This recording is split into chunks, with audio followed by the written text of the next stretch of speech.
Hi hello welcome back to my channel. ನಿಮಗೇನಾದರೂ ಕ್ರಿಸ್ಪಿಯಾಗಿ ಗೋಬಿ ಮಂಚೂರಿ ಮಾಡ್ಕೋಬೇಕಾ? ಹಾಗಾದರೆ ಈ ವಿಡಿಯೋನ ಮಿಸ್ ಮಾಡದೆ ನೋಡಲೇಬೇಕು. ಸೊ ವಿಡಿಯೋ ನೋಡೋಣ. ಅದಕ್ಕೂ ಮುಂಚೆ ಚಾನಲ್ಗೆ ಹೊಸ ವ್ಯವಸ್ಥೆ ಆಗಿದ್ದರೆ ಚಾನಲ್ನ ಸಬ್ಸ್ಕ್ರೈಬ್ ಮಾಡ್ಕೊಳ್ಳಿ. ಹಾಗೆಯೇ ಈ ವಿಡಿಯೋ ನಿಮಗೆ ಏನಾದರೂ ಇಷ್ಟ ಆಗಿದ್ದರೆ ಲೈಕ್ ಮಾಡೋದನ್ನು ಮರಿಬೇಡಿ. ಮೊದಲಿಗೆ ನಾನಿಲ್ಲಿ ಹೂಕೋಸನ್ನ ಈ ರೀತಿ ಕಟ್ ಮಾಡಿಕೊಂಡು ಅದನ್ನು ಉಪ್ಪು ಮತ್ತು ಅರಶಿನ ಪುಡಿ ಹಾಕಿ ಒಂದು 10 ನಿಮಿಷ ನೀವೊಂದು ಬಿಸಿ ನೀರಲ್ಲಿ ಹಾಕಿಟ್ಕೋಬೇಕು. ಸೊ ಅದರಲ್ಲಿ ಹುಳ ಆಗಿರ್ಬೋದು, ಏನಾದರೂ ಕೆಮಿಕಲ್ಸ್ ಇದ್ದರೆ ಹೋಗುತ್ತೆ. ಸೊ ನೆಕ್ಸ್ಟ್ ಇದಕ್ಕೆ ಮಸಾಲೆಗಳನ್ನ ಹಾಕ್ಕೊಳ್ಳೋಣ. ಕಾರ್ನ್ಫ್ಲೋರ್ 2 ಟೇಬಲ್ ಸ್ಪೂನಷ್ಟು. ಅದಾದಮೇಲೆ ಅಷ್ಟೇ, ನೀವು ಕಾರ್ನ್ಫ್ಲೋರ್ ಎಷ್ಟು ತೊಗೊಂಡಿರ್ತೀರ ಅಷ್ಟೇ ನೀವು ಮೈದಾ ತೊಗೋಬೇಕಾಗುತ್ತೆ. ಒಂದು 2 ಟೇಬಲ್ ಸ್ಪೂನಷ್ಟು ಮೈದಾ ತೊಗೊಂಡಿದ್ದೀನಿ. ಅದಾದಮೇಲೆ ಇದಕ್ಕೆ ಟೇಸ್ಟಿಗೆ ನೋಡಿಕೊಂಡು ಎಷ್ಟು ಉಪ್ಪು ಬೇಕು ಉಪ್ಪು ಹಾಕ್ಕೊಳ್ಳಿ. ಸ್ವಲ್ಪ ಹಾಕ್ಕೊಳ್ಳಿ, ಬೇಯಿಸೋದಕ್ಕೆ ಹಾಕಿದ್ರಲ್ಲ. ಅದಾದಮೇಲೆ ಇದಕ್ಕೆ ಸ್ವಲ್ಪ ಪೆಪ್ಪರ್ ಪೌಡರ್, ಹಾಗೆಯೇ ಒಂದು 1/2 ಟೀ ಸ್ಪೂನಷ್ಟು ಅಚ್ಕಾರದ ಪುಡಿ. ನೆಕ್ಸ್ಟ್ ಇದಕ್ಕೆ ಒಂದು 1/2 ಟೀ ಸ್ಪೂನಷ್ಟು ಜಿಂಜರ್ ಮತ್ತು ಗಾರ್ಲಿಕ್ ಪೇಸ್ಟ್. ಇಷ್ಟನ್ನು ಹಾಕಿ ನೀವು ಚೆನ್ನಾಗಿ ಮಿಕ್ಸ್ ಮಾಡ್ಕೊಳ್ಳಿ. ಒಂದು ಸರಿ ಹಾಗೆಯೇ ನೀವು ಡ್ರೈ ಮಿಕ್ಸ್ ಮಾಡ್ಕೊಳ್ಳಿ. ಯಾಕಂದರೆ ಹೂಕೋಸಿನಲ್ಲಿ ಸ್ವಲ್ಪ ನೀರಿನ ಅಂಶ ಇರುತ್ತೆ. ಸೊ ಹಾಗಾಗಿ ಸ್ವಲ್ಪ ಮಿಕ್ಸ್ ಮಾಡಿಕೊಂಡು ಅದಾದಮೇಲೆ ನೀವು ಸ್ವಲ್ಪ ನೀರನ್ನು ಹಾಕ್ಕೊಂಡು ಮಿಕ್ಸ್ ಮಾಡ್ಕೊಳ್ಳಿ. ಜಾಸ್ತಿ ನೀರು ಹಾಕೋದಕ್ಕೆ ಹೋಗಬೇಡಿ, ಯಾಕಂದರೆ ಕೋಟಿಂಗ್ ಬಿಟ್ಕೊಳ್ಳುತ್ತೆ. ಸೊ ಹಾಗಾಗಿ ಸ್ವಲ್ಪ ಕೈಗೆ ನೀರನ್ನು ಹಾಕ್ಕೊಂಡು ನೀವು ಚೆನ್ನಾಗಿ ಮಿಕ್ಸ್ ಮಾಡ್ಕೋಬೇಕಾಗತ್ತೆ. ಸೊ ಈ ರೀತಿ ಆಗಬೇಕು. ನಿಮಗೇನಾದರೂ ಮೈದಾ ಅಥವಾ ಕಾರ್ನ್ಫ್ಲೋರ್ ಸ್ವಲ್ಪ ಇನ್ನೂ ಮಿಕ್ಸ್ ಬೇಕು ಅಂದರೆ ನೀವು ಸ್ವಲ್ಪ ಆ್ಯಡ್ ಮಾಡ್ಕೊಳ್ಳಿ. ಎರಡನ್ನೂ ಸೇರಿಸಿ ಒಂದೇ ಸಮನಾಗಿ ಆ್ಯಡ್ ಮಾಡ್ಕೊಳ್ಳಿ. ಸೊ ಇವಾಗ ಆಗಿದೆ. ಇದನ್ನೇನು ನಾವು ಮ್ಯಾರಿನೇಟ್ ಮಾಡೋದೇನು ಬೇಡ, ನಾವು ಫ್ರೈ ಮಾಡ್ಕೊಳ್ಳೋಣ. ಇಲ್ಲಿ ಆಯಿಲ್ ಕೂಡ ಕಾದಿದೆ. ಇದನ್ನು ಸ್ವಲ್ಪ ಮೀಡಿಯಮ್ ಟು ಹೈ ಫ್ಲೇಮಲ್ಲೇ ಇಟ್ಕೊಂಡು ನೀವು ಇದನ್ನು ಒಂದೊಂದಾಗಿ ಹಾಕ್ತಾ ಬರಬೇಕಾಗತ್ತೆ. ಈ ರೀತಿ ಫ್ರೈ ಮಾಡ್ತಾ ನೀವು ಆವಾಗಲೇ ಇದನ್ನು ತಿರುಗಿಸೋದಕ್ಕೆ ಹೋಗಬೇಡಿ, ಯಾಕಂದರೆ ಕೋಟಿಂಗ್ ಬಿಟ್ಕೊಳ್ಳುತ್ತೆ. ಮಸಾಲೆ ಹಾಗೆ ಗೋಬಿ ಎಲ್ಲ ಸಪ್ರೇಟ್ ಆಗಿಬಿಡುತ್ತೆ. ಸೊ ಹಾಗಾಗಿ ಒಂದು 10 to 20 ಸೆಕೆಂಡ್ಸ್ ಅದು ಫ್ರೈ ಆಗಲಿ. ಅದಾದಮೇಲೆ ನೀವು ಈ ರೀತಿ ಮಿಕ್ಸ್ ಮಾಡ್ಕೊಳ್ಳಿ. ಸೊ ಇನ್ನೊಂದು ಕಡೆ ಕೂಡ ಇದೇ ರೀತಿ ನಾವು ಫ್ರೈ ಮಾಡ್ಕೊಳ್ಳೋಣ. ಸೊ ನೋಡಿದ್ರಲ್ಲ, ಕೋಟಿಂಗ್ ಏನು ಬಿಟ್ಕೊಳ್ಳಿಲ್ಲ.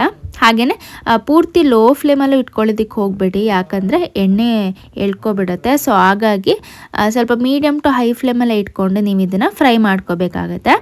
ಸೊ ಆವಾಗಲೇ ಮಿಕ್ಸ್ ಮಾಡೋ ಬದಲು ಸ್ವಲ್ಪ ಹೊತ್ತಾದಮೇಲೆ ನೀವು ಮಿಕ್ಸ್ ಮಾಡಿಕೊಂಡ್ರೆ ಕೋಟಿಂಗ್ ಎಲ್ಲ ಚೆನ್ನಾಗಿ ಇಟ್ಕೊಳ್ಳುತ್ತೆ. ಹಾಗೆಯೇ ಗೋಬಿ ಕೂಡ ತುಂಬ ಕ್ರಿಸ್ಪಿಯಾಗಿ ಕೂಡ ಬರುತ್ತೆ. ಸೊ ಇದನ್ನು ಸ್ವಲ್ಪ ಜಾಸ್ತಿ ಹೊತ್ತು ಫ್ರೈ ಮಾಡಿಕೊಂಡ್ರೆ ನಿಮಗೆ ಗೋಬಿ ಏನಾಗುತ್ತೆ, ಕ್ರಿಸ್ಪಿಯಾಗಿ ಬರುತ್ತೆ.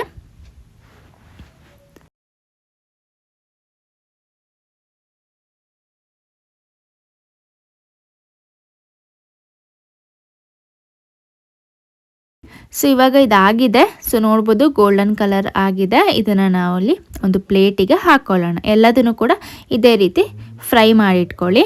ನೆಕ್ಸ್ಟ್ ನಾನಿಲ್ಲಿ ಒಂದು ಪ್ಯಾನ್ ಇಟ್ಕೊಂಡು ಅದಕ್ಕೆ ಗ್ರೇವಿ ರೆಡಿ ಮಾಡ್ಕೊಳ್ಳೋಣ. ಒಂದು 2 ಟೇಬಲ್ ಸ್ಪೂನಷ್ಟು ಆಯಿಲ್ ಹಾಕ್ಕೊಳ್ತಾ ಇದ್ದೀನಿ.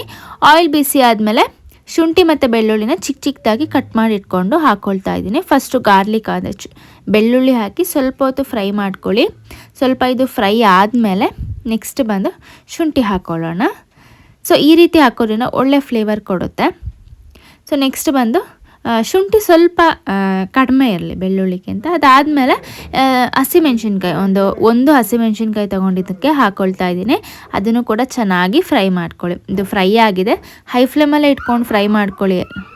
ಸೊ ಈರುಳ್ಳಿ ಹಾಕಾದ್ಮೇಲೆ ಕೂಡ ಅಷ್ಟೇ ಹೈ ಫ್ಲೇಮಲ್ಲಿ ಇಟ್ಕೊಂಡು ಸ್ವಲ್ಪ ಫ್ರೈ ಮಾಡ್ಕೊಳ್ಳಿ.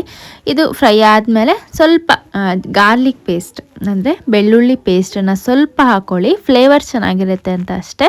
ಸೊ ಜಾಸ್ತಿ ಹಾಕೋದಕ್ಕೆ ಹೋಗಬೇಡಿ. ಸೊ ಅದನ್ನು ಕೂಡ ಚೆನ್ನಾಗಿ ಫ್ರೈ ಮಾಡ್ಕೊಳ್ಳಿ. ಇದು ಫ್ರೈ ಆಗಿದೆ. ಇದಕ್ಕೆ ಟೊಮೆಟೊ ಕೆಚಪ್ ಹಾಕ್ಕೊಳ್ತಾ ಇದ್ದೀನಿ. ನಾನಿಲ್ಲಿ ಒಂದು 2 ಪ್ಯಾಕೆಟ್ ಚಿಕ್ಕ ಪ್ಯಾಕೆಟ್ ಬರುತ್ತಲ್ಲ, ಅದರಲ್ಲಿ 2 ಪ್ಯಾಕೆಟ್ ಹಾಕ್ಕೊಂಡಿದ್ದೀನಿ. ಅದಾದಮೇಲೆ ಇದಕ್ಕೆ ಸ್ವಲ್ಪ ಸೋಯಾ ಸಾಸ್ ಹಾಕ್ಕೊಳ್ತಾ ಇದ್ದೀನಿ. ನೀವು ಚಿಲ್ಲಿ ಸಾಸ್ ಇದ್ದರೆ ಚಿಲ್ಲಿ ಸಾಸ್ ಹಾಕ್ಕೊಳ್ಳಿ, ರೆಡ್ ಚಿಲ್ಲಿ ಸಾಸ್. ನಾನಿಲ್ಲ ಅಂತ ಇಲ್ಲಿ ರೆಡ್ ಚಿಲ್ಲಿ ಪೌಡರ್ ಹಾಕ್ಕೊಳ್ತಾ ಇದ್ದೀನಿ. ಸೊ ಅದನ್ನು ಒಂದು 1/2 ಟೀ ಸ್ಪೂನ್ ಹಾಕ್ಕೊಂಡು ಫ್ರೈ ಮಾಡ್ಕೊಳ್ಳೋಣ. ಸೊ ಮಸಾಲೆ ಎಲ್ಲ ಹಾಕಾಗಿದೆ. ಬೇಕಾದರೆ ಗರಂ ಮಸಾಲೆ ಕೂಡ ನೀವು ಸೇರಿಸ್ಕೋಬೋದು. ನೆಕ್ಸ್ಟ್ ಇದಕ್ಕೆ ಸ್ವಲ್ಪ ಗ್ರೇವಿ ಆಗೋದಕ್ಕೆ ಮೇಯ್ನ್ ಬಂದು ಈ ಕಾರ್ನ್ಫ್ಲೋರ್ ಮಿಕ್ಸ್ಚರ್ ಹಾಕ್ಕೋಬೇಕಾಗುತ್ತೆ. ಒಂದು ಸ್ಪೂನಷ್ಟು ಕಾರ್ನ್ಫ್ಲೋರ್ ಹಾಕಿ ಸ್ವಲ್ಪ ನೀರನ್ನು ಹಾಕಿ ಮಿಕ್ಸ್ ಮಾಡಿ ಇದಕ್ಕೆ ಹಾಕ್ಕೊಳ್ಳೋಣ. ನಿಮಗೇನಾದರೂ ಗಟ್ಟಿ ಅನ್ನಿಸ್ತು ಅಂದರೆ ಸ್ವಲ್ಪ ನೀರನ್ನು ಹಾಕ್ಕೊಳ್ಳಿ. ಸೊ ಇದನ್ನು ಹಾಕಿ ಸ್ವಲ್ಪ ಹೊತ್ತು ಫ್ರೈ ಮಾಡ್ಕೊಳ್ಳಿ, ಹೈ ಫ್ಲೇಮಲ್ಲಿ ಇಟ್ಕೊಳ್ಳಿ, ಲೋ ಮಾಡೋದಕ್ಕೆ ಹೋಗಬೇಡಿ. ನೆಕ್ಸ್ಟ್ ಇದಾದಮೇಲೆ ಇದಕ್ಕೆ ನಾವು ಫ್ರೈ ಮಾಡಿ ಇಟ್ಕೊಂಡಿದ್ವಲ್ಲ ಗೋಬಿ, ಅದನ್ನು ಸೇರಿಸಿ ಇದನ್ನು ಹೈ ಫ್ಲೇಮಲ್ಲಿ ಒಂದು 10 to 15 ಸೆಕೆಂಡ್ ಸಾಕು, ಈ ರೀತಿ ಮಿಕ್ಸ್ ಮಾಡ್ಕೊಳ್ಳಿ ಸಾಕು. ಅಷ್ಟೇ, ನಮ್ಮ ಗೋಬಿ ಇಲ್ಲಿ ರೆಡಿ ಆಗುತ್ತೆ. ಸೊ ಬಿಸಿ ಬಿಸಿಯಾಗಿ ನಮ್ಮ ಗೋಬಿ ಮಂಚೂರಿ ರೆಡಿ ಆಯಿತು. ಟ್ರೈ ಮಾಡಿ ನೋಡಿ, ತುಂಬ ಚೆನ್ನಾಗಿ ಬರುತ್ತೆ. ಹಾಗೆಯೇ ಹೈ ಫ್ಲೇಮಲ್ಲಿ ಇಟ್ಕೊಂಡು ಮಾಡ್ಕೊಳ್ಳಿ, ಆವಾಗ ನಿಮಗೆ ಕ್ರಿಸ್ಪಿನೆಸ್ ಹೋಗೋದಿಲ್ಲ, ಸಾಫ್ಟ್ ಆಗೋದಿಲ್ಲ. ಸೊ ಈ ರೀತಿ ಟ್ರೈ ಮಾಡಿ ನೋಡಿ, ಟ್ರೈ ಮಾಡಿಲ್ಲ ಅಂದವರು. ಸೊ ನೋಡಿದ್ರಲ್ಲ, ಇವತ್ತಿನ ರೆಸಿಪಿ ನಿಮಗೆಲ್ಲಿಗೂ ಇಷ್ಟ ಆಯಿತು ಅಂತ ಅಂದ್ಕೊಳ್ತೀನಿ. ಇಷ್ಟ ಆಗಿದ್ದರೆ ಲೈಕ್ ಮಾಡೋದನ್ನು ಮರಿಬೇಡಿ. ಹೀಗೆ ನನ್ನ ವೀಡಿಯೋಸ್ಗೆ ಸಪೋರ್ಟ್ ಮಾಡ್ತಾಯಿರಿ. ನೀವು ಯಾವುದಾದ್ರೂ ರೆಸಿಪಿ ಬೇಕು ಅನ್ನೋ ನನಗೆ ಕಮೆಂಟ್ ಬಾಕ್ಸಲ್ಲಿ ತಿಳಿಸಿ, ನಾನು ಅದೇ ರೆಸಿಪಿ ಮಾಡಿ ತೋರಿಸ್ತೀನಿ. ಈ ವಿಡಿಯೋನ ಎಂಡ್ ಮಾಡ್ತಾಯಿದ್ದೀನಿ. Thank you for watching.